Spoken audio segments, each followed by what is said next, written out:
اعمال کی اصلاح کرم سے کر دے۔ الحمدللہ رب العالمین والصلاة والسلام علی خاتم النبیین، اما بعد فاعوذ باللہ من الشیطان الرجیم، بسم اللہ الرحمن الرحیم۔ الصلاة والسلام علیک یا رسول اللہ وعلی آلک واصحابک یا حبیب اللہ۔ الصلاة والسلام علیک یا نبی اللہ وعلی آلک واصحابک یا نور اللہ۔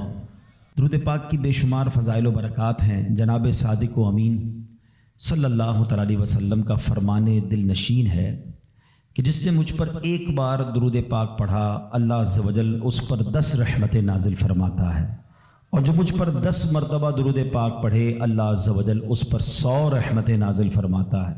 اور آقا فرماتے جو مجھ پر 100 مرتبہ درود پاک پڑھے، اللہ عز و جل اس کی دونوں آنکھوں کے درمیان لکھ دیتا ہے کہ یہ نفاق اور جہنم کی آگ سے آزاد ہے، اور اسے بروز قیامت شہداء کے ساتھ رکھے گا۔ 100 بار درود پاک پڑھنے میں کتنا وقت لگتا ہے، مگر انعام کتنا بڑا ہے کہ دونوں آنکھوں کے درمیان لکھ دیا جاتا ہے کہ یہ نفاق اور جہنم کی آگ سے آزاد ہے، اور بروز قیامت اسے شہداء کے ساتھ رکھا جائے گا۔ اللہ کریم ہم سب کو کثرت کے ساتھ درود پاک پڑھنے کی توفیق عطا فرمائے۔ آئیے مل کر محبت کے ساتھ بآواز بلند درود پاک پڑھ لیں۔ صلو علی الحبیب صلی اللہ تعالی علی محمد صلی اللہ علیہ وسلم۔ ایک بڑا ہی عظیم و شان اسلام کی تاریخ کا بڑا عجیب و غریب واقعہ پہلے میں آپ کو سناتا ہوں۔ جب ابتدائے اسلام تھا، خلفائے راشدین کا دور ہے، حضرت عمر بن عاص رضی اللہ تعالیٰ عنہ نے جب مصر فتح ہوا تو ایک روز اہل مصر نے حضرت عمر بن عاص رضی اللہ تعالیٰ سے عرض کی کہ حضور ہمارے یہاں دریائے نیل ہے، اور ایک ہماری بہت پرانی رسم ہے کہ جب تک اس کو ادا نہ کیا جائے تو دریا جاری نہیں رہتا ہے، دریا سوکھ جاتا ہے۔ انہوں نے کہا کہ کون سی رسم ہے؟ تو کہا کہ ہر سال ایک کماری لڑکی کو اس کے والدین سے لے کر بڑا عمدہ لباس اسے ہم پہناتے ہیں، بڑا تیار کرتے ہیں، زیورات پہناتے ہیں، اور پھر اس کو دریائے نیل میں ڈال دیتے ہیں، یعنی اس کو پانی میں ڈبو دیتے ہیں۔ حضرت عمر بن عاص نے کہا کہ یہ کیسی رسم ہے، اسلام میں تو ایسا ہرگز نہیں ہو سکتا، کیونکہ اب اسلام آ چکا تھا اور مصر فتح ہو چکا تھا، مسلمانوں کے اب وہاں احکامات جاری تھے۔ تو آپ نے فرمایا کہ یہ اسلام تو پرانی اور واہیات رسموں کو مٹاتا ہے، جو پرانی واہیات رسمیں ہیں۔ تو لوگوں نے کہا کہ اگر آپ نے ایسا کیا تو دریا کی روانی کم ہو جائے گی۔ آپ نے کہا نہیں ہو سکتا۔ اب ایسا ہی ہوا کہ دریا کی روانی کم ہوتی گئی۔ اب لوگوں نے سوچا کہ اب پانی کم ہو جائے گا تو زندگی مشکل ہو جائے گی، تو ان لوگوں نے وہاں سے کوچ کرنے کا ارادہ شروع کیا۔ حضرت عمر بن عاص نے اب امیر المومنین حضرت عمر فاروق رضی اللہ تعالیٰ عنہ کو خط لکھا اور عرض کی حضور ایسا ایسا معاملہ ہے، اور لوگ ایسی بری رسم چلاتے تھے، میں نے وہ رسم کا منع کر دیا کہ اسلام ان رسموں کی اجازت نہیں دیتا، مگر حضور اب تو پانی بھی کم ہونے لگ گیا ہے۔ اللہ اکبر۔ حضرت عمر بن خطاب رضی اللہ تعالیٰ عنہ کی شان دیکھیں۔ امیر المومنین نے ایک خط لکھا اور کہا کہ یہ رکا جو ہے دریائے نیل میں ڈال دینا۔ آپ نے ایک خط لکھ کر بھیجا کہ یہ رکا جو ہے دریائے نیل میں ڈال دینا۔ حضرت عمر بن عاص کو جب وہ رکا پہنچا، وہ لیٹر پہنچا، تو آپ نے اس لیٹر میں کیا دیکھا کہ لیٹر میں لکھا تھا، اے دریائے نیل، اگر تو خود جاری ہوتا ہے تو نہ جاری ہو، اور اللہ کے حکم سے جاری ہوتا ہے تو میں واحد قہار عز و جل سے عرض گزار ہوں کہ تجھے جاری فرما دے۔ حضرت عمر بن عاص نے وہ رکا جو ہے دریائے نیل میں ڈالا۔ اللہ اکبر، ایک رات میں دریا کا پانی 16 گز بڑھ گیا، اور وہ دن ہے، آج کا دن ہے، دریائے نیل کبھی سوکھا نہیں ہے۔ مصر سے وہ رسم ہی ختم ہو گئی، اور سبحان اللہ دریائے نیل جاری و ساری ہے۔ اللہ اکبر۔ اس ایک واقعے میں بہت کچھ ہے سیکھنے کو۔ پہلی بات تو کیا سیکھنے کو ملی کہ چاہیں تو اشاروں سے اپنے کایا ہی پلٹ دیں دنیا کی، چاہیں تو اشاروں سے اپنے کایا ہی پلٹ دیں دنیا کی، یہ شان ہے ان کے غلاموں کی، سرکار کا عالم کیا ہوگا۔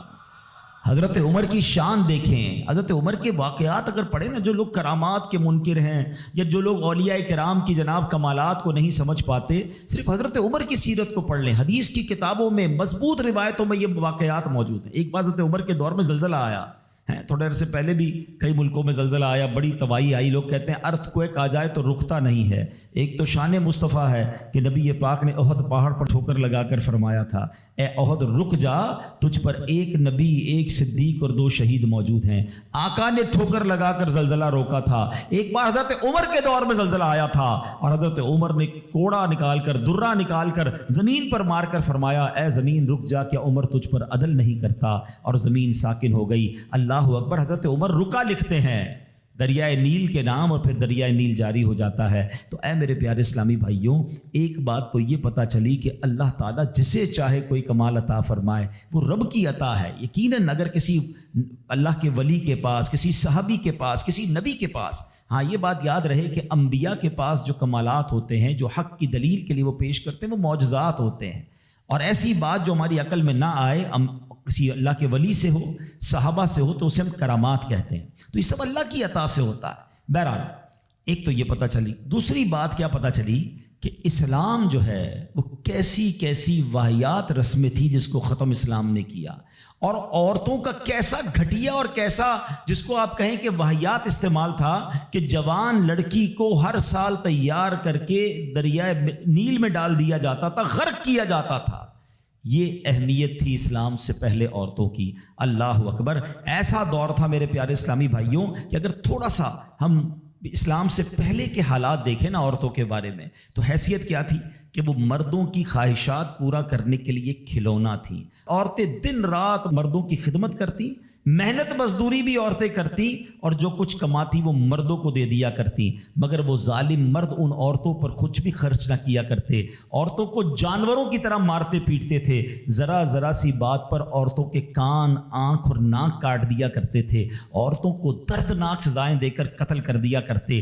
باپ کے مرنے کے بعد، اب دیکھیں کیا تھا اسلام سے پہلے کہ باپ کے مرنے کے بعد جس طرح اس کے لڑکے جائیداد کے مالک ہو جاتے تھے، اس طرح اپنے باپ کی بیوی یعنی اپنی ماں کے بھی مالک ہو جاتے تھے۔ معاذ اللہ، اپنی ماں کو لونڈی بنا کر رکھتے تھے۔ اللہ اکبر، عورتوں کو ان کے ماں باپ، بھائی بہن، شوہر کی میراث میں کوئی حصہ نہیں ملتا تھا، عورتیں کسی چیز کی مالک نہیں ہوتی تھیں۔ عرب کے بعض قبیلوں میں تو یہ ظالمانہ دستور تھا کہ بیوہ ہو جانے کے بعد عورتوں کو گھر سے باہر نکال کر ایک چھوٹے سے تنگ اور تاریب جھونپڑے میں 1 سال کے لیے قید رکھا جاتا، کھانے پینے اور تمام ضرورتیں وہ اسی جھونپڑے میں پوری کیا کرتی تھیں۔ بہت سی عورتیں گھٹ گھٹ کر مر جاتی، جو زندہ رہ جاتی تو 1 سال بعد ان کے دامن میں اونٹ کی مینگنیاں ڈالی جاتی اور ان کو فورس کیا جاتا کہ کسی جانور کے بدن سے اپنے بدن کو رگڑیں، پھر اسی گندی حالت میں پورے شہر پر ان کا چکر لگایا جاتا تھا، اور گویا یہ اعلان ہوتا تھا کہ اس عورت کی اب عدت ختم ہو گئی ہے۔ اللہ اکبر، ایسی ایسی رسمیں تھیں، ایسے رواج تھے، عورتیں بلبلاتی، روتی، تڑپتی، مگر ان عورتوں کے زخموں پر کوئی مرہم رکھنے والا نہیں تھا، کوئی فریاد سننے والا نہیں تھا۔ اللہ اکبر، 12 ربیع الاول کی صبح صادق کے وقت کائنات میں ایک ایسا نور جلوہ گر ہوا، ایک ایسی شخصیت آئی جہاں جس نے جہالت کے اندھیروں کو ختم کیا، وہاں ساری دنیا کی عورتوں کے لیے ایک ایسے دکھ کا مداوع بن کر آئے۔ نبی پاک علیہ الصلوۃ والسلام ایسے احکامات لے کر آئے، اتنی پیاری شریعت اور مذہب لے کر آئے جس میں اللہ کے دین نے عورتوں کو ایسا مقام عطا کیا کہ سبحان اللہ، عورتوں کی قسمت کا ستارہ چمک اٹھا۔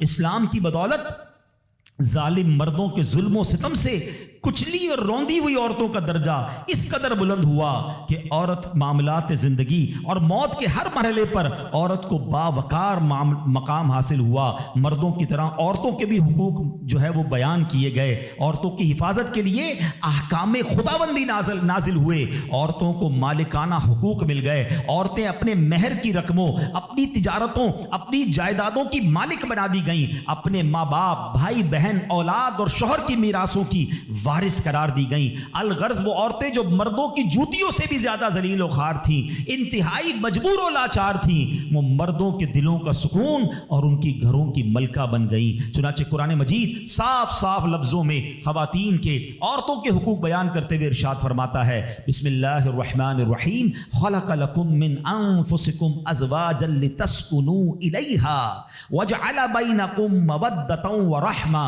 قرآن کہتا ہے تمہارے لیے تمہاری جن سے جوڑے بنائے کہ ان سے آرام پاؤ اور تمہارے آپس میں محبت اور رحمت رکھی. اب کوئی مرد نہ عورتوں کو مار پیٹ سکتا ہے, نہ ان کو گھروں سے نکال سکتا ہے, اور نہ کوئی ان کے مال و اسباب یا جائیدادوں کو چھین سکتا ہے, بلکہ ہر مرد پر مذہبی طور پر عورتوں کے حقوق ادا کرنے لازم ہیں. اللہ اکبر. گویا اسلام نے ظلم کا دروازہ بند کر دیا, کبھی ماں کے روپ میں, کبھی بیٹی کے روپ میں, کبھی بہن کے روپ میں, تو کبھی زوجہ کے روپ میں. اللہ اکبر. عورت کو ایک ایسا مرتبہ عطا فرما دیا کہ عورت کسی بھی روپ میں ہو, جب بھی اس کے جناب حقوق تلف کیے جائیں گے, نا انصافی کی جائے گی, اسلام وہاں پر اپنا کردار ادا کرتا ہے. اسلامی قوانین سامنے آتے ہیں, عورتوں کے حقوق بیان کیے جاتے ہیں. آؤ سب سے پہلے بات کرتے ہیں بیٹی کی.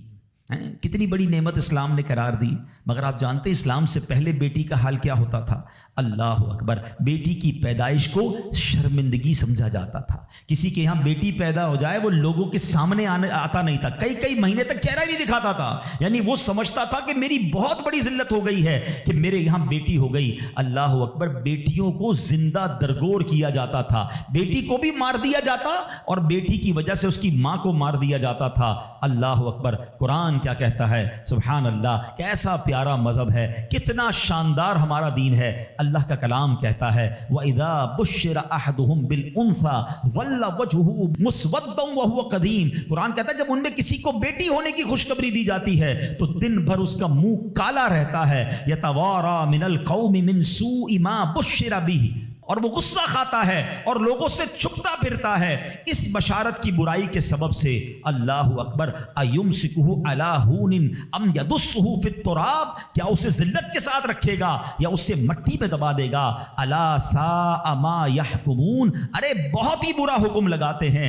اللہ اکبر. اب جناب ہوتا کیا تھا کہ بچیوں کو زندہ دفن کیا جاتا, مگر اس معاشرے میں ایسے لوگ بھی تھے جن کو اللہ نے کیسا نرم دل دیا تھا. حضرت صعصع, سنیے گا, حضرت صعصع بن ناجیہ رضی اللہ تعالیٰ عنہ کا معمول کیا تھا کہ وہ خود کہتے ہیں نبی پاک کی بارگاہ میں آ کر, حضور میں دیکھتا تھا کہ جب کسی کو گھر میں بچی پیدا ہوتی تھی اور اس کو وہ دفنانے کا ارادہ کرتا تھا, میں اس کے گھر جاتا, کہتا کچھ پیسے لے لو, بچی مجھے دے دو, دفنانا نہیں, میں اس کی کفالت کروں گا. کہتے حضور 360 بچیوں کو میں نے دفن ہونے سے بچایا, لیکن ایمان نہیں لایا تھا. 2 اونٹنیاں دی, 10 اونٹنیاں دی, بعض اوقات میں نے حاملہ 10 اونٹنیاں دے کر اور ایک اونٹ فدیہ دے کر بچیوں کو بچایا. حضور کیا میرے اس زمانے کا وہ عمل مجھے کوئی اجر دے گا؟ ایمان تو نہیں لایا تھا مگر یہ نیکی کر کے آیا ہوں. اللہ کے حبیب نے کتنا پیارا جواب دیا, فرمایا اجر تو تمہیں مل گیا نا, تم ایمان لے آئے. دیکھو اس نیکی کے سبب تمہیں اسلام مل گیا. اور سنو, ہم تو یہ کہیں گے صرف اسلام نہیں ملا بلکہ وہ تو صحابی بھی بن گئے. اللہ کے نبی کے دور میں ایمان لے آئے نا, پیارے آقا کی صحبت اختیار کر لی تو اللہ نے ایمان بھی دیا, صحابی بھی بنا دیا. لیکن میرے پیارے اسلامی بھائیوں, ایسا حال تھا کہ بچیوں کو پھینک دیا جاتا تھا. اب یہاں میں تھوڑی سی بات آج کے دور کی بھی کرنا چاہوں گا. ہم انشاءاللہ قرآنی احکام عورتوں کے بارے میں بھی سنیں گے اور ساتھ ساتھ اپنی تربیت بھی کرتے جائیں گے. ہم میں سے بہت سارے بیٹیوں والے ہوں گے, مگر کیا یہ خبریں نہیں آتی کہ بچی کی پیدائش کی وجہ سے ماں کو برا بھلا کہا جاتا ہے, گھروں میں جھگڑے ہیں, معاذ اللہ. اب بھی یہ خبریں آتی ہیں کہ بچی پیدا ہوئی تو کچرا کنڈی پر پھینک دی گئی. یہ تو پھر سے ہم لگتا ہے اسی دور میں جا رہے ہیں. اسلام جو بچیوں کے حقوق لے کر آیا, اسلام جو بچیوں کو برا ماننے کے خلاف عمل کرنے کا ہمیں حکم دیتا ہے, بلکہ سنو حدیثیں کیسی ہیں. اے بچیوں والو تمہیں مبارک ہو, اے بیٹیوں والو تمہیں مبارک ہو. اپنی بیٹیوں کو کبھی برا نہ سمجھنا. نبی پاک علیہ الصلوۃ والسلام فرماتے ہیں جس شخص کے بیٹی ہو وہ اسے زندہ دفن نہ کرے, اسے ذلیل نہ سمجھے اور اپنے بیٹے پر اسے ترجیح نہ دے تو اللہ عز و جل اسے جنت میں داخل کر دے گا. ایک اور جگہ نبی پاک فرماتے ہیں اللہ اکبر, یہ حدیث تو میں کہتا ہوں ختم ہے نا, اس کے بعد الفاظ ہی نہیں بچتے. بہت ساری بیٹیوں کی فضیلت کی حدیث ہے, مگر یہ حدیث ادھر جا کے لگتی ہے, دل کو چھو لیتی ہے. سنو تو صحیح اس کے الفاظ کیا ہیں. اللہ کے نبی فرماتے ہیں بیٹیوں کو برا مت کہو، میں بھی بیٹیوں والا ہوں۔ ہائے ہائے، ختم ہو گئی نا بات ہے۔ اللہ کے نبی نے صلی اللہ تعالی وسلم نے اپنی نسبت بیٹیوں کی طرف فرمایا میں بھی بیٹیوں والا ہوں۔ بے شک بیٹیاں تو بہت محبت کرنے والیاں، غم گسار اور بہت زیادہ مہربان ہوتی ہیں۔ ایک اور حدیث سنو، نبی پاک فرماتے ہیں جو شخص 3 بیٹیوں یا بہنوں کی اس طرح پرورش کرے کہ ان کو ادب سکھائے۔ اب اسلام یہاں پر نہ صرف بیٹیوں کا درس دے رہا ہے، اے بہنوں والوں تمہیں بھی مبارک ہو، بہنوں کو حقیر نہ سمجھنا، یہ ان لوگوں کے لیے بھی درس ہے۔ اسلام جب نہیں آیا تھا نا تو بہنوں کے حقوق نہیں تھے، ان کو کوئی ورثے میں حق نہیں دیتا تھا، بہنوں کی شادیاں نہیں کرواتے تھے۔ مگر آج بھی کچھ قبائل سنا ہے ایسے ہیں، آج بھی بدبخت کچھ لوگ ایسے ہیں جو بہنوں کے حق دبا لیتے ہیں۔ ارے بہنیں تو غم گسار ہوتی ہیں، بہنیں تو بھائیوں کا مان ہوتی ہیں، ارے بہنیں ہوتی ہیں تو گھر میں رونق ہوتی ہے۔ ارے بہنوں کو عزت دیا کرو، بہنوں کو پیار دیا کرو۔ اور آج جو بہنوں کا حق دباتے ہیں، آج جو بہنوں کو ذلیل کرتے ہیں، نہ کرنا۔ ہمارا اسلام بہنوں سے محبت کا درس دیتا ہے۔ سنو بیٹیوں والو اور بہنوں والو، اللہ کے حبیب کیا فرماتے ہیں صلی اللہ تعالی علیہ وسلم، میرے نبی کا فرمان ہے کہ جس کی 3 بیٹیاں یا بہنوں کی اس طرح پرورش کرے، ان کو ادب سکھائے، ان سے مہربانی کا برتاؤ کرے، یہاں تک کہ اللہ عز و جل اسے بے نیاز کر دے، یعنی ان کا نکاح ہو جائے، تو اللہ تعالیٰ اس کے لیے جنت واجب فرما دیتا ہے۔ یہ ارشاد سن کر ایک صحابی کھڑے ہو گئے۔ صحابہ کے سوال بھی بڑے کمال کے ہوتے تھے۔ یقین کرو ہمارے بہت سارے کام سیدھے جو ہے نا، ہمارے لیے بہت ساری آسانیاں صحابہ کے سوالات نے کر دی۔ اب ہو سکتا ہے یہاں میرا کوئی بھائی ایسا بیٹھا ہو جس کی 3 بیٹیاں نہ ہوں، وہ کہتا ہے میری تو 2 ہیں۔ صحابی نے سوال کیا حضور اگر 2 لڑکیوں کی پرورش کرے تو ارشاد فرمایا اس کے لیے بھی یہی اجر و ثواب ہے۔ راوی فرماتا ہے یہاں تک کہ اگر ایک بیٹی کا بھی لوگ ذکر کرتے تو نبی پاک اس کے بارے میں یہی فرماتے۔ مگر ایک روایت اور بھی موجود ہے کہ ایک صحابی نے کھڑے ہو کر کہا حضور اگر کسی کی 1 بیٹی ہو، اللہ کے نبی نے فرمایا 1 بیٹی ہو تو بھی جنت واجب ہو جاتی ہے۔ بیٹیوں پر شکایت، بیٹیوں پر منہ چڑھاتے ہو، بیٹیوں پر لڑائی کرتے ہو، اللہ اکبر، یہ تو جنت میں جانے کا ٹکٹ ہے۔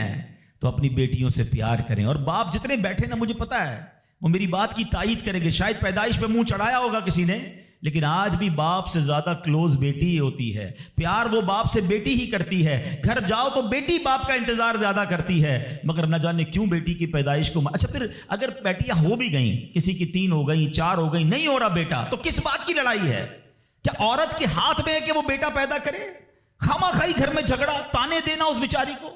اب تو میڈیکل سائنس بھی کہتی ہے جناب وہ کسی ایک کا قصور ہی نہیں ہے، اللہ کی دین ہے، لیکن خامہ خائی کسی ایک عورت پر جو ہے وہ ہنگامہ کر کے نہ جانے اس کی دل آزاری کا سامان کرتے ہیں۔ نہ کریں ایسا، میں آپ کو حدیث سنا رہا ہوں، اور اسلام عورتوں کے حقوق کے شاندار انداز سے بیان کرتا ہے۔ اللہ کے نبی علیہ الصلوۃ والسلام فرماتے ہیں جب کسی کے ہاں لڑکی پیدا ہوتی ہے، سنو، گھر پہ مہمان آئے تو اچھا لگتا ہے نا، اور کوئی بڑا اہم مہمان آ جائے، کوئی بڑے بزرگ آ جائیں تو کتنا خوش ہو جاتے ہیں آپ۔ کئی ایسے بزرگ ہوں گے، کئی ایسے علماء ہوں گے، کوئی ایسی شخصیت ضرور ہوگی جس کو آپ اپنے گھر بلانا چاہتے ہوں گے، مگر آپ سوچتے ہوں گے یار وہ میرے گھر کیسے آئے گا، بہت بڑا آدمی ہے، بڑا مصروف شخص ہے، پسند تو مجھے بہت ہے مگر میں گھر نہیں بلا سکتا۔ سنو، جب تمہارے گھر بیٹی آتی ہے تو پتہ ہے کون مہمان آتا ہے؟ اللہ کے نبی فرماتے ہیں جب کسی کے ہاں لڑکی پیدا ہوتی ہے تو اللہ عز و جل فرشتوں کو گھر بھیجتا ہے۔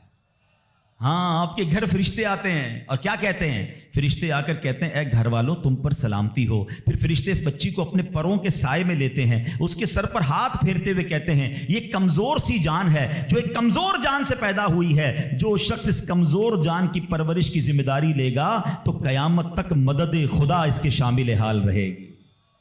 تو اب کبھی بھی بیٹیوں پر زیادتی نہیں ہونے دینی۔ ہاں، بیٹیوں کی دعائیں لو، بیٹیوں کی خدمت کرو، اور اے بھائیوں جن کی بہنیں ہیں، ہمارا اسلام بہنوں سے محبت کا درس دیتا ہے۔ یقین کریں بہنوں کی دعائیں بھائی کو بہت اوپر لے جاتی ہیں، خوش نصیب ہے وہ بھائی۔ اچھا، ہمارے ایک اور نظام پتہ ہے کیا ہے کہ جب تک ماں باپ کے ساتھ رہ رہے ہیں تو چلے بھائی بہنوں میں پیار ہے، اب بھائی بہنوں میں شادی ہو گئی، سب کی شادیاں ہو گئیں اور ماں باپ چلے گئے، تو اب نارملی لوگ اپنی بہنوں کو اگنور کرتے ہیں۔ اب یار میں تو اپنی بیوی کو دیکھوں گا، اپنے بچوں کو دیکھوں گا، اپنی کمائی کو دیکھوں گا، نہیں، اب بھائی کا کام ہے کہ وہ والد کا کردار ادا کرے، بہنوں کو یہ احساس دلائے کہ تمہارے ماں باپ چلے گئے ہیں مگر تمہارے بھائی زندہ ہیں، ہر مشکل میں تمہارے بھائی تمہارے ساتھ کھڑے ہوں گے۔ کبھی بہنوں کو یہ ریئلائز مت کرانا کہ وہ اکیلی کہیں کسی پرابلم میں ہو تو وہ اکیلے میں سوچے کہ میرے ماں ہوتی تو میں کس سے ماں سے بات کر لیتی، باپ ہوتا تو میں باپ سے کہہ دیتی، بھائی کو کیا کہوں وہ تو سنتا ہی نہیں ہے۔ ہیں ایسے بھائی آج بھی کہ بہنیں انہیں اپنا دکھ بھی شیئر نہیں کرتی ہیں، بلکہ بھائیوں کو پڑی ہی نہیں ہے بہن کدھر گئی۔ یہ مت کرنا. اگر تم اپنے ماں باپ کی روح خوش کرنا چاہتے ہو نا تو بھائی بہن جڑ کے رہو, بھائی بہنوں میں پیار رکھو. یہ پیسہ سب کچھ نہیں ہے. ارے جو کچھ میرے پاس ہے اگر میرے بھائی بہنوں پہ خرچ ہو جائے تو اس سے اچھی کیا چیز ہے. یہ یاد رکھے جو سوشل میڈیا پہ ہزاروں فرینڈ بنائے بیٹھے نا کہ میرے 5000 فرینڈ تو میرے 10,000 فرینڈ, کسی دن بستر پر پڑو گے نا اسپتال میں تو اس بستر کے کنارے تمہیں تمہارے بھائی بہن ہی نظر آئیں گے. وہ سوشل میڈیا والا تمہارا جو سارے دن چیٹنگ جس کے ساتھ واٹس ایپ پہ لگے ہوئے ہو نا گروپ میں, کوئی نظر نہیں آئے گا. جب تمہارے گھر میں کوئی بچے کا پرابلم ہوگا آدھی رات کو اگر تمہارے گھر کوئی آ کے تمہیں دلاسا دے گا تو تمہارے بھائی بہن ہوں گے. میں کئی بار بیان میں ایک مثال دے چکا ہوں, چلو آج پھر دے دیتا ہوں, کاش یہ بات سمجھ آ جائے. یہ جو فیملی ہوتی ہے نا یہ تسبیح کی طرح ہوتی ہے, اور ہم نے دیکھا ہے کہ یہ جو ہے نا تسبیح کے اوپر والا حصہ یہ ماں باپ ہوتے ہیں. یہ ٹوٹ جائے نا, ماں باپ چلے جائیں, پوچھو ان سے جن کی ماں چلی گئی ہے, پوچھو ان سے جن کے والد چلے گئے ہیں. جب یہ چلے جاتے ہیں نا تو اپنے بھائی بہنوں کو جس طرح تسبیح کے دانے بکھرتے ہیں نا اس طرح بکھرتے دیکھا ہے. جب تک ماں باپ ہیں پہلے تو ان کی برکتیں لینا, اور جب یہ چلے جائیں نا تو یہ دانے بکھرنے مت دینا, جوڑ کے رکھنا اپنی فیملی کو. یہ فیملی یہی تو پیار ہے زندگی میں. تھوڑے سے پیسوں کے لیے بھائی بہن لڑتے ہیں, جائیداد کے لیے بھائی بہن لڑتے ہیں, تھوڑے کاروبار کے لیے لڑتے ہیں. ارے قربان کر دو, کوئی بات نہیں, بھائی کو تھوڑا زیادہ چلا جائے, بہن کے میری بہن کے گھر میں ہی جا رہا ہے نا, یہ تیرا ہے یہ میرا ہے نہ کیا کرے. یہ گھر کی محبتیں آپ کو بہت ساری بیماریوں سے بچاتی ہیں. حدیث پاک میں آتا ہے جس کا مضمون ہے جو چاہتا ہے کہ اس کی زندگی میں اضافہ ہو جائے, عمر میں اضافہ ہو جائے, بری موت سے بچے, اسے چاہیے کہ وہ صلہ رحمی کرے. صلہ رحمی کیا ہے؟ اپنے رشتہ داروں کے ساتھ اچھا سلوک. اور رشتہ داروں میں the closest family member جو ہے وہ بھائی بہن ہیں, وہ ماں باپ ہیں, بیوی بچے ہیں. ارے ان کو چھوڑ کر دنیا سے محبتیں جتا رہے ہو؟ نہیں میرے پیارے اسلامی بھائیوں, تو اپنی بچیوں کے ساتھ اور اپنی بہنوں کے ساتھ بالخصوص اچھا سلوک کرنا. خوش نصیب ہے وہ بھائی جو بہنوں کا مان ہے, خوش نصیب ہے وہ جو والد جو اپنی بچیوں کے ساتھ اچھا برتاؤ کرتا ہے. اور میں نے خود دیکھا ہے, آپ نے بھی دیکھا ہوگا, میں نے دیکھا ہے, بلکہ میں نے ایک طرح سے انٹرویو لیا ہے ایک رشتہ دار کا کہ یار آپ کی 4 بیٹیاں ہیں 3 بیٹیاں ہیں. کہتا ہے یار جب سے بیٹیاں آئی ہیں پتہ نہیں رزق کدھر سے آ رہا ہے. بیٹیاں تو کیا آئی ہیں, اللہ نے رحمت کے دروازے کھول دیے ہیں, کیونکہ اس نے منہ نہیں چڑھایا. کچھ ہوں گے ایسے بیٹیوں والے جن کا ہاتھ تنگ ہوگا, تو غور کرو جب بیٹی ہوئی تھی تو شکر کیا تھا یا شکوہ کیا تھا؟ اللہ نے تو بھیجی تھی رحمت تمہارے گھر پہ, تم نے اس وقت بھی اللہ کو ناراض کیا, بیوی کو گالیاں دی, ہنگامہ کیا, اب کہتے ہو رحمت نہیں آ رہی. تم نے تو کتنی ناشکری کر لی. اگر تم سجدہ شکر ادا کرتے, اللہ کی بارگاہ میں راضی رہتے, اللہ بیٹیاں تو دیتا مگر تم پر رحمت کے اور دروازے بھی کھول دیتا. اور ہم نے دیکھا ہے لوگوں کے رزق کو بڑھتے ہوئے. تو کبھی بیٹی کی پیدائش پر آپ نے منہ نہیں چڑھانا ہے, ہاں نہ اپنی زوجہ کو تانے دینے ہیں. اور بیٹیوں کا خیال رکھیں, بہنوں کا خیال رکھیں. اور آگے چلتے ہیں اسی طرح. اچھا, نبی پاک کا انداز اپنی بہن کے ساتھ کیا تھا؟ اللہ کے حبیب علیہ الصلوۃ والسلام کی ایک دودھ شریک بہن تھی, حضرت شیما, رضائی بہن تھی نبی پاک کی. اب پیارے آقا کس طرح ان کے ساتھ برتاؤ کرتے تھے کہ ایک بار آپ علیہ الصلوۃ والسلام کی بارگاہ میں جب بہن حاضر ہوئی نا تو نبی پاک ان کی تشریف آوری پر کھڑے ہو جایا کرتے, اپنی بہن کی آمد پر ان کی دل جوئی فرماتے, ان پر خوب نوازشیں فرماتے. ایک بار پیارے آقا علیہ الصلوۃ والسلام نے اپنی مبارک چادر بچھائی اور اپنی بہن سے پتہ ہے کیا کہتے ہیں؟ مانگو تمہیں عطا کیا جائے گا, سفارش کرو تمہاری سفارش قبول کی جائے گی. بہن جانے لگی تو نبی پاک نے ایک لونڈی یعنی ایک اس کو خادمہ بھی دے دی اور 2 اونٹ بھی عطا فرما دیے. اچھا, اپنی بیٹی کے ساتھ کیا برتاؤ ہے نبی پاک کا؟ بیٹیوں کو جو ڈیگریڈ کرتے ہیں, سنو, خاتون جنت بی بی فاطمہ رضی اللہ تعالیٰ عنہا جب نبی پاک کی بارگاہ میں آتی, آقا کھڑے ہو کر استقبال کرتے, اپنی بیٹی کے ہاتھ کو نبی پاک چوما کرتے, کبھی ماتھے پر بوسہ دیتے. پیارے آقا اپنی جگہ اپنی بیٹی کو بٹھایا کرتے. اور یہی انداز خاتون جنت کا بھی تھا کہ جب نبی پاک خاتون جنت کے پاس جاتے وہ کھڑی ہو جاتی اور نبی پاک کا استقبال کرتی, پیارے آقا کے ہاتھوں کو بوسہ دیتی, اپنی جگہ نبی پاک کو بٹھاتی. یہ پریکٹیکلی نبی پاک نے بتایا کہ بہن کے ساتھ برتاؤ کیا ہے, بیٹی کے ساتھ برتاؤ کیا ہے. اب آؤ ہماری زندگی کا ایک بہت اہم ساتھی جس کو ہم سفر کہا جاتا ہے. اسلام بیوی کے بارے میں کیا درس دیتا ہے؟ یہ بھی بڑا پرابلم ہے. اچھا, بعض اوقات لوگ اپنی شاید والدہ سے, میں سے ابھی ماں کی بات سب سے آخر میں کروں گا, اور فیملی ممبر سے اب بھی بہت پیار کر رہے ہوتے ہیں, مگر بعض اوقات بیوی کو بڑا ڈیگریڈ کرتے ہیں.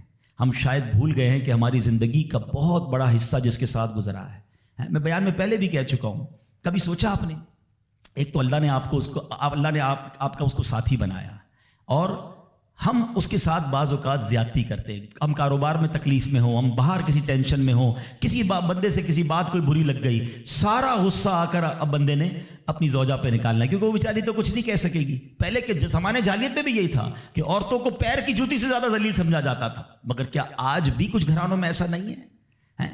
آج تک میں ویسے سوال کرتا ہوں, شاید غالب گمان ہے کہ جو یہاں ازواج والے, زوجہ والے بیٹھے, شادی شدہ بیٹھے, ہماری زوجہ کی شاید ہر دعا میں ہم ہوتے ہیں. ہم اپنی بیوی کے لیے کتنی دعا کرتے ہیں, غور کیجیے. حالانکہ میں نے دیکھا ہے کہ جن کی شریک حیات دنیا سے جاتی ہے نا, وہ لوگوں کو میں نے ٹوٹتے بھی دیکھا ہے. تو ایسا نہ کریں.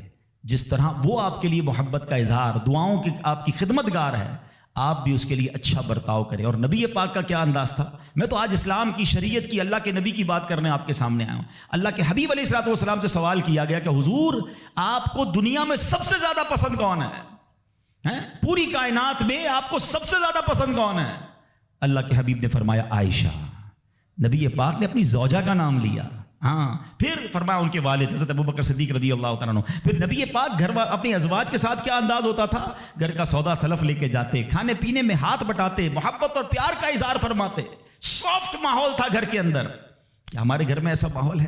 نہیں میرے پیارے اسلامی بھائیوں, ہمیں یہ سوچنا ہے کہ ہمیں اپنے گھر والوں کے ساتھ کیا انداز اختیار کرنا ہے. نبی پاک علیہ الصلوۃ والسلام فرماتے ہیں کہ اسلام سے پہلے, بلکہ بخاری شریف کی حدیث بتاتا ہوں, اسلام سے پہلے مال کے لیے جانوروں اور دوسرے ساز و سامان کے ساتھ ساتھ بیوی کو بھی رہن رکھوا دیا جاتا تھا. جیسے پیسے کوئی رہن رکھواتا تھا نا, بیوی بھی ایک مال کی طرح تھی, لوگ گروی رکھوا دیتے تھے اپنی بیوی کو. یہ اسلام سے پہلے بیویوں کا حال تھا. اللہ اکبر. اسلام نے نکاح کے ذریعے عورت کو مرد کے آدھے ایمان کا محافظ قرار دے دیا. قرآن کہتا ہے وعاشروہن بالمعروف, ان سے اچھا برتاؤ کرو. اسلام نے بیویوں کے ساتھ اچھا برتاؤ کرنے والے کو سب سے بہترین قرار دیا. اللہ اکبر. خواتین تو میں کہتا ہوں, میں یہاں انشاءاللہ اس بات کو بھی, اگر واقعی عقل مند خواتین اس بیان کو سنیں گی تو وہ جو مسکنسپشن پیدا کیا جاتا ہے کہ جناب اسلام میں عورتوں کو آزادی نہیں ہے, جناب اسلام میں عورتوں کے لیے گھٹن ہے. اللہ اکبر. ذرا پہلے اسلام سے پہلے کے حالات پڑھو اور اس کے بعد اسلام کے آنے کے بعد عورتوں کو کیا شاندار مقام میرا دین دیتا ہے. اللہ کے نبی نے دا بیسٹ لوگوں کی جب مثال بیان کی, بہترین لوگوں کی مثال بیان کی, تو نبی پاک فرماتے ہیں, ترمذی کی حدیث ہے, سب سے بہتر وہ ہے جو اپنے اہل کے لیے بہتر ہو, یعنی اپنی فیملی کے لیے بہتر ہو. اور آقا فرماتے سنو میں تم سب سے زیادہ اپنے اہل کے لیے بہتر ہوں. نبی پاک سب سے زیادہ اپنی فیملی کے لیے بہتر. نبی پاک علیہ الصلوۃ والسلام سے ایک شخص نے پوچھا حضور شوہر پر بیوی کا کیا حق ہے؟ تو آپ نے فرمایا جب وہ کھائے, یعنی شوہر کھائے تو بیوی کو کھلائے, جب لباس پہنے اسے بھی پہنائے, اس کے چہرے پر نہ مارے, اسے بدصورت نہ کہے, اور اگر سمجھانے کے لیے اس سے علیحدگی کرنی پڑے تو گھر میں ہی علیحدگی کرے. اللہ اکبر. ایک بار حضرت عمر فاروق رضی اللہ تعالیٰ کی بارگاہ میں, سنیے گا بڑا دلچسپ واقعہ. سیدنا عمر فاروق کا کتنا بڑا نام ہے, آپ کے جلال کی, آپ کی عدالت کی مثالیں دی جاتی ہیں. بڑے بڑے لوگ آپ کے سامنے تھر تھر کانپتے تھے. حضرت عمر کا حال یہ تھا, آپ کا گھر میں انداز کیا تھا کہ ایک شخص آیا کہ میں حضرت عمر کے پاس جاؤں اور بتاؤں میری بیوی جو ہے مجھ سے اس طرح بات کرتی ہے, اور میرا وہ انداز نہیں ہوتا جو شوہر کے سامنے ہونا چاہیے. ہوتا ہے گھروں میں, ہو جاتا ہے. تو حضرت عمر کے دروازے پر پہنچا نا, تو اندر سے اسے سیدنا عمر فاروق رضی اللہ تعالیٰ عنہ کی زوجہ ام کلثوم رضی اللہ تعالیٰ عنہ کی ناراضگی کی عالم میں گفتگو کرتے ہوئے سنا. وہ حضرت عمر سے بات کر رہی تھی. تو وہ شوہر سوچنے لگا کہ میں تو اپنی بیوی کی شکایت لے کر آیا تھا, حضرت کے تو گھر کا بھی معاملہ ہی ایسا ہی ہے. تو وہ کہتے میں واپس ہونے لگا. حضرت عمر نے بلا لیا, کہا کیوں آئے تھے؟ تو کہا کہ میں تو حضرت اپنی بیوی کی شکایت کرنے آیا تھا, مگر میں آپ کے دروازے پر آیا, آپ کے گھر کا ماحول دیکھا تو میں سمجھ گیا ہم دونوں ایک ہی معاملے میں ہی ہیں, آپ کا بھی ویسا ہی حال ہے. اب حضرت عمر نے جو ان کی تربیت فرمائی نا, آپ نے فرمایا میری بیوی کے مجھ پر چند رائٹس ہیں, چند حقوق ہیں, مجھے اس سے چند فائدے حاصل ہوتے ہیں جس کی بنا پر میں اس سے درگزر کرتا ہوں. پہلا یہ کہ یہ میرے لیے جہنم کی آڑ ہے, میرا دل اس کی وجہ سے حرام کاموں سے بچا رہتا ہے. نمبر 2, جب میں گھر سے نکل جاتا ہوں یہ میری خزانچی بن جاتی ہے, یعنی میرے مال کی نگہبان بن جاتی ہے, میری دھوبن بن جاتی ہے, میرے کپڑے دھوتی ہے, میرے بچے کی پرورش کرتی ہے, میرے لیے روٹیاں اور کھانے پکاتی ہے. تو وہ شخص کہتا ہے یہ سارے فائدے تو مجھے بھی اپنی بیوی سے حاصل ہیں, تو میں تو کبھی درگزر سے کام نہیں لیتا. وہ مجھے کہتی, میں اسے لڑنا شروع کر دیتا ہوں. کہتا آج آپ کی بات سے نصیحت مل گئی, اب میں اپنی بیوی کی چھوٹی ماٹی باتوں کو میں بھی درگزر کر دوں گا. کتنی پیاری بات بتائی. ہم وہ ساری باتیں بھول جاتے ہیں, ایک غلطی پر پکڑ لیتے ہیں, ایک غلطی پر ڈانٹتے ہیں. ہر غلطی پر جناب ایسا نہیں ہوتا, ہر غلطی کی سزا سزائے موت نہیں ہوتی ہے. ہم غلطیاں نہیں کرتے. اگر جس طرح ہم اپنی بیوی کو اور غلطی پر ڈانٹتے وہ ڈانٹنا شروع کر دے پھر کیا حال ہوگا؟ تو ایسا نہ کرے. وہ بھی دل رکھتی ہے. ہم نے کسی انسان سے شادی کی ہے, کمپیوٹر سے نہیں کی, ٹھیک ہے نا. تو کمپیوٹر بھی آج کل وائرس آ جاتا ہے, تو وہ تو انسان ہے, غلطی ہو گئی, کوئی بات نہیں. تو سبحان اللہ, اتنا پیارا مذہب ہے. اور اب آؤ, اسلام نے عورت کو جو ایک اور روپ دیا ہے, ایک اور مقام دیا ہے, اور وہ مقام ماں کا مقام دیا ہے. اور ماں کے قدموں تلے جنت فرمایا. ماں کا کیا مقام دیا کہ ماں کو محبت کی نگاہ سے دیکھ لو تو حج مقبول کا ثواب ہے. اچھا, اسلام کی تعلیمات کی جو بنیاد ہے, جو ماخذ ہے, جو مرجع ہے, جس کے ذریعے سے سمجھے علم و فضل کی نہریں جاری ہوتی ہیں, وہ کون سی کتاب ہے؟ وہ قرآن مجید ہے. قرآن مجید کی سب سے بڑی سورت کون سی ہے؟ سورہ بقرہ. اب ذرا سمجھیے گا ماں کا مقام کیسا. قرآن پاک کی سب سے بڑی سورت سورہ بقرہ. اور سورہ بقرہ, بقرہ کس کو کہتے ہیں؟ گائے کو. یہ کون سی گائے تھی؟ یہ دنیا کی سب سے قیمتی گائے تھی. اگر اس تفسیر کو پڑھیں نا تو اللہ اکبر, پتہ یہ چلے گا کہ قرآن پاک کی سب سے بڑی سورت, اس کا جو سینٹرل آئیڈیا ہے, جو مین ٹاپک ہے, وہ بھی ماں کا ادب ہی ہے. وہ ایک نوجوان ہی تو تھا نا جس نے ماں کی خدمت کی, اور اللہ نے اس خدمت کا صلہ یہ دیا کہ ایک ایسی گائے ان کو مل گئی کہ جو سونے کے وزن کے مطابق بیچی گئی. تفصیلی واقعہ ہے, میں واقعہ پورا بیان نہیں کرتا, اشارہ دے رہا ہوں کہ سورہ بقرہ کا بھی اگر پیغام پڑھیں, مفسرین نے لکھا کہ سورہ بقرہ کا پیغام یہ ہے کہ اپنی ماں کا ادب کرے, اپنے والدین کا ادب کرے. اور جب والدین کا ادب کرتا ہے اللہ ایسے نوازتا ہے, غیب کے خزانوں سے نوازتا ہے. اور ماں کی دعائیں, اللہ اکبر. حضرت بایزید بستامی کتنے بڑے اللہ کے ولی ہیں. آپ کے بارے میں آتا ہے کہ ایک بار سردی کی راتیں تھی, ماں کے لیے ماں نے پانی مانگا. آج کی ماں پانی مانگے تو بیٹا کہتا ہے خود پی لو ماں, بلکہ بچے ماں سے پانی مانگ رہے ہوتے ہیں. بستر پر بیٹھ کر ماں کو آرڈر چلا رہے ہوتے, امی پانی لے آؤ, اچھا چائے بنا دو, امی یہ کر دو. یار ماں ہے یہ ہوٹل والی ہے, اب تو بوڑھی ہو گئی نا ماں, اب تو تمہاری باری ہے کچھ ماں کی خدمت کر لو. کبھی خود کھڑے ہو کے پانی پلاؤ, کبھی خود کھڑے ہو کے ماں کو کوئی چیز پیش کرو. اب بھی ماں کو آرڈر دینا ہے. مگر کمال ہے ماں کہ بیٹا جوان ہو گیا, ماں بوڑھی ہو گئی, خدمت سے پھر بھی اس کا جی نہیں چراتی, پھر بھی اس کی خدمت کرتی ہے. ناشتے میں یہ کھانا ہے, بیٹا دوپہر کو کیا کھاؤ گے؟ اللہ اکبر. بایزید بستامی سے ماں نے پانی مانگا. اب کہتے ہیں ٹھنڈی رات تھی, پانی لے کر ماں کے پاس گئے, ماں کی آنکھ لگ گئی. ہم جیسا کوئی ہوتا تو بستر کے کنارے گلاس رکھتا, خود بھی سو جاتا. سرد رات تھی, ساری رات پانی کا گلاس لے کے کھڑے رہے. پتہ نہیں کب ماں کی آنکھ کھل جائے, کب پانی کی ضرورت ہو. جب ماں کی آنکھ کھلی نا تو پانی تھوڑا سا نا آپ کی انگلیوں پر لگ گیا تھا, تو وہ برف بن گیا تھا. اتنی ٹھنڈی رات تھی کہ پانی برف بن گیا تھا. تو اب ماں نے جب پانی مانگا نا تو جب گلاس کو ڈیٹیچ کیا, گلاس کو الگ کیا نا, تو خون نکلنے لگا چمڑی سے. تو ماں نے کہا کہ بیٹا یہ کیا ہوا؟ ماں نے خون بہتا دیکھا تو ساری بات بتائی کہ ماں اب میں پانی لے کر آیا, آپ آرام کر رہی تھی, میں کھڑا رہا, اب آپ نے پانی مانگا تو برف بن گیا تھا. تو ماں نے کیا کہا, اے اللہ میں اس سے راضی ہوں, تو بھی اس سے راضی ہو جا. ماں کے دل سے دعا لگی نا, وہ بایزید بستامی بن گئے. وہ اللہ کے ولیوں میں بہت بڑا مقام انہوں نے حاصل کر لیا. دیکھیے, اچھا آپ ہو سکتا ہے کسی کو شیطان سوال تو دماغ میں ڈال ہی دیتا ہے نا کہ یار ٹھیک ہے میری ماں بھی تو دعائیں دیتی ہے.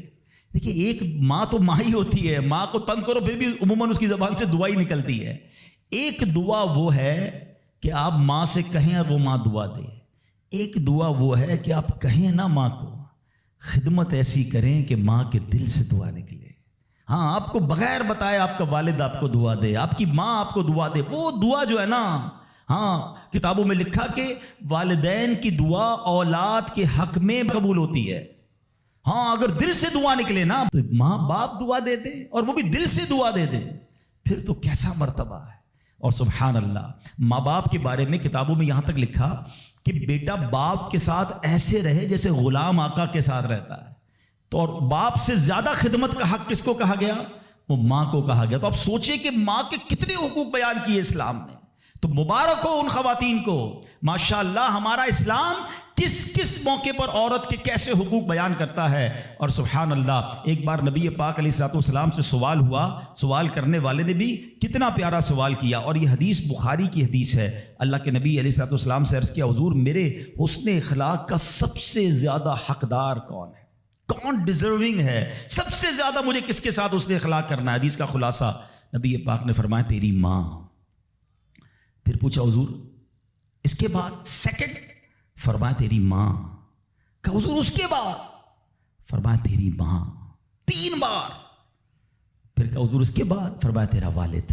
اچھا اب یہاں یہ حدیث تو پوری ہو گئی، مگر سبحان اللہ، اچھا کوئی نارمل آدمی حدیث، جو لوگ کہتے ہیں نا بھائی کسی مفتی صاحب کی کیا ضرورت ہے، تفسیر کی کیا ضرورت ہے، خود ہی قرآن پڑھ لو، خود ہی حدیث پڑھ لو.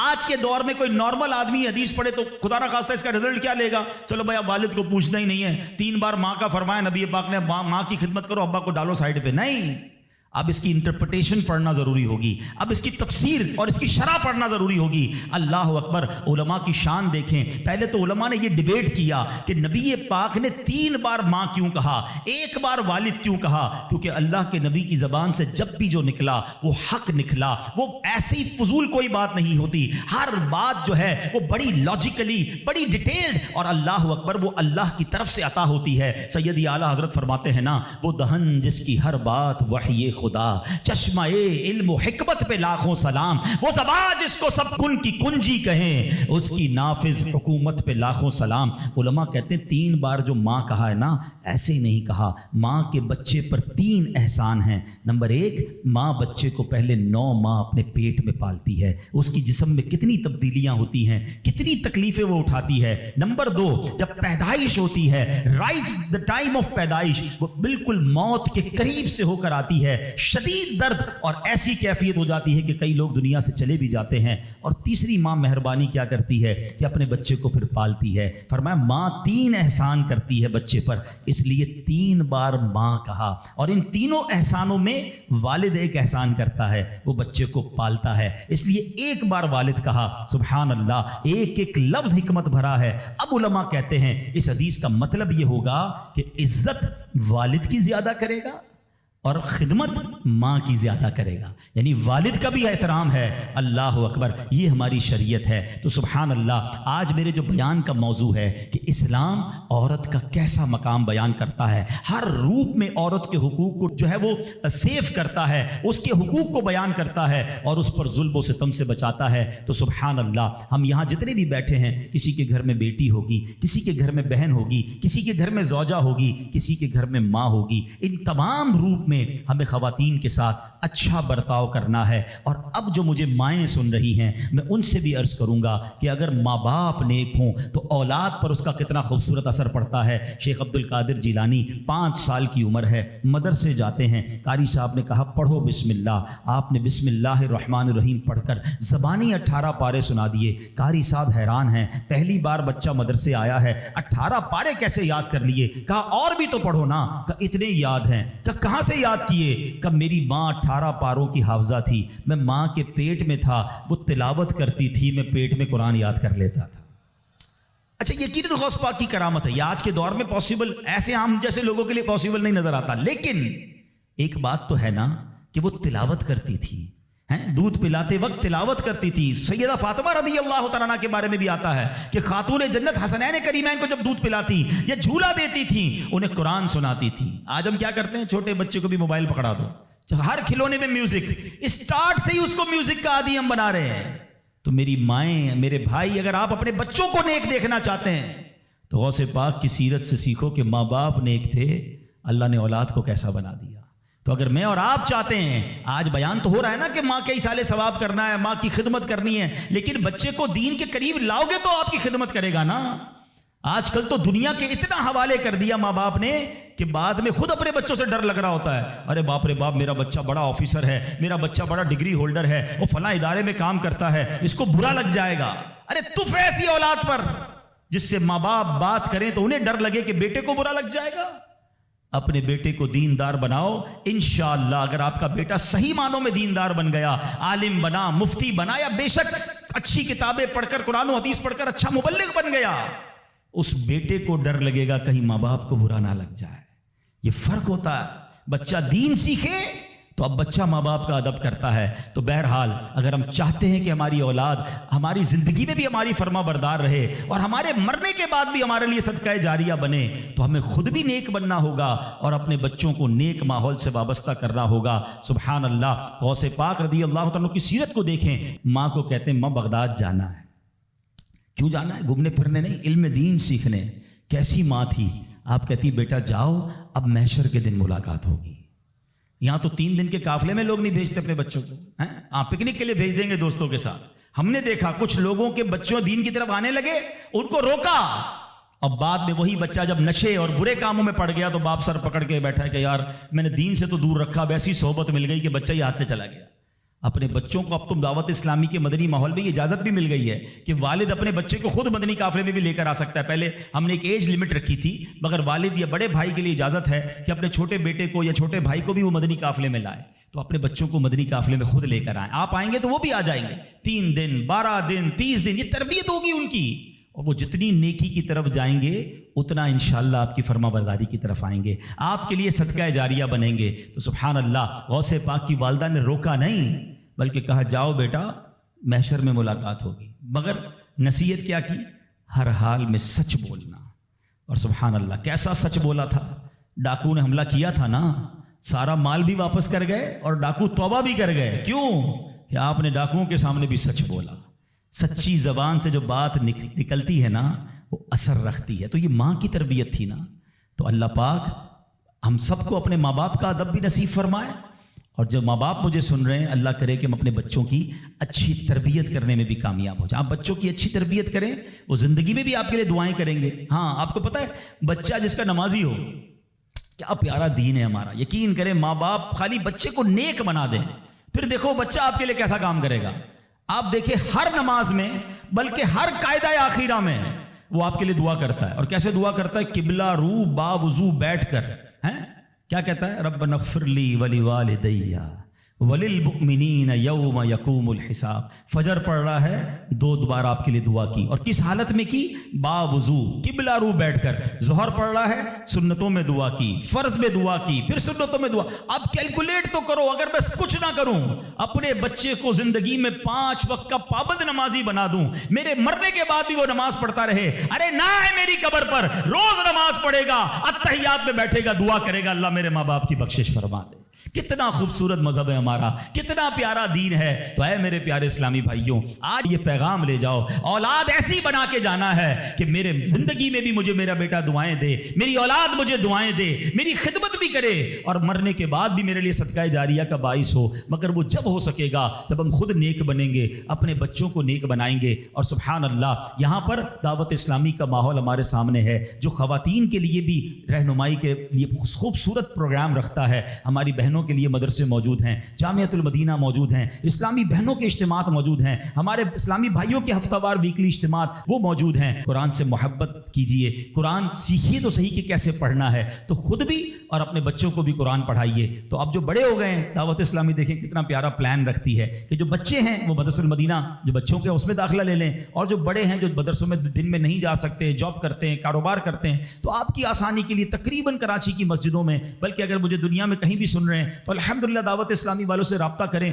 ہزاروں ہزار مدرسۃ المدینہ بالغان پوری دنیا میں موجود ہیں. کاروبار سے آ کر مغرب کے بعد، عشاء کے بعد اپنے علاقے کی مسجد میں جائیں، انشاءاللہ وہاں آپ کو دعوت اسلامی والے مل جائیں گے. 15 منٹ 20 منٹ اپنے مخارج ٹھیک کر لیں، کچھ نہ کچھ تلاوت کر لیں تاکہ روزانہ میری زبان سے کچھ قرآن پاک کے الفاظ ادا ہو جائیں. تو الحمدللہ میں امید کرتا ہوں کہ انشاءاللہ اب آپ نے نیت یہ کرنی ہے کہ ہر جمعرات اجتماع میں شرکت کریں گے انشاءاللہ.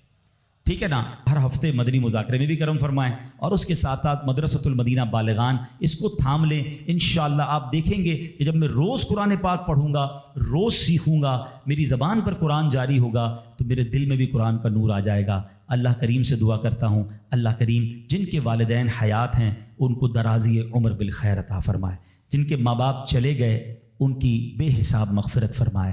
میں ان بچوں سے گزارش کروں گا جن کے ماں باپ ان کے پاس ہیں، ان کے پاس وقت بتایا کرو، ان کی خدمت کیا کرو، ان کی پسند کی چیزیں کبھی کبھی ان کے لیے لے جایا کرو. ماں باپ بولتے نہیں ہیں، ہاں ماں باپ نہیں بتاتے کہ ہمیں کیا کھانے میں پسند ہے یا کون سی چیز پسند ہے، ان سے پوچھا کرو. آج تک تو ہم نے ہی اپنی پسند بتائی ہے نا، امی مجھے یہ پسند ہے کھانا بنا دو تو یہ والا شربت بنا دو.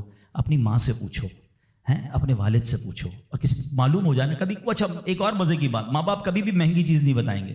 کوئی پان وان کھانا ہوگا، کوئی شربت پینا ہوگا، کسی قسم کی کوئی آئس کریم کھانی ہوگی، کبھی کبھی ان کے لیے وہ کھانا لے جایا کرو. یقین کریں جن کے چلے گئے نا، اب ان کو اپنے ماں باپ کی وہ ساری باتیں یاد آتی ہیں، اور اب بات بھی کرنی ہوتی ہے تو قبرستان جانا ہوتا ہے. تو اگر تمہارے پاس تمہارے ماں باپ ہیں نا تو ان کے ساتھ بیٹھو، ان کی دعائیں لو. یہ وہ ہستیاں ہیں جن کو محبت سے دیکھو گے تو مقبول حج کا ثواب ہے. بعض اوقات کچھ لوگ اس سے وہ ہوتے ہیں نا کہ یار مجھے ویل چیئر چلانی پڑتی ہے تو مجھے دوائی کے لیے لے جانا پڑتا ہے، یا بعض اوقات کپڑے وپڑے دھلانے پڑتے ہیں یا واش روم لے جانا پڑتا ہے. تم لکی ہو، ہاں بھاگ جاگ گئے ہیں، ورنہ کئیوں کے ماں باپ نے تو موقع ہی نہیں دیا خدمت کا، وہ ہماری خدمت کرتے کرتے چلے گئے.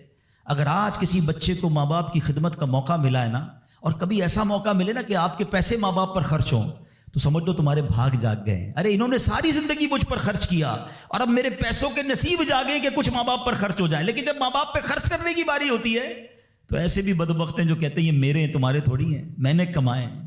اللہ اکبر. سوچو جب میں پیدا ہوا تھا، آپ پیدا ہوئے تھے، ہم بے لباس تھے. میرا باپ کہتا تیرے پیسے کہاں ہیں، تو جان تیرا کام جانے دے، میں تو ننگا ہی رہ جاتا نا. ہیں اگر مجھے کھانا نہ کھلاتے، میری انگلی پکڑ کر نہ چلاتے، مجھے پڑھاتے نہ، لکھاتے نہ، مجھے سمجھاتے نہ، مجھے کھلاتے نہ، ایک ایک چیز والد اور والدہ نے ہم پر خرچ کی ہے. والدہ خدمت کرتے رہی، باپ پیسے خرچ کرتا رہا، اور جب ہماری باری آئی خدمت اور پیسے خرچ کرنے کی تو اب بوجھ کس بات کا. وہ ریٹرن تو دے ہی نہیں سکتے ہم جو انہوں نے ہم پر کیا. لیکن اگر موقع ملا ہے نا تو خدمت سے جی نہ چرانا. میرے اعمال کی اصلاح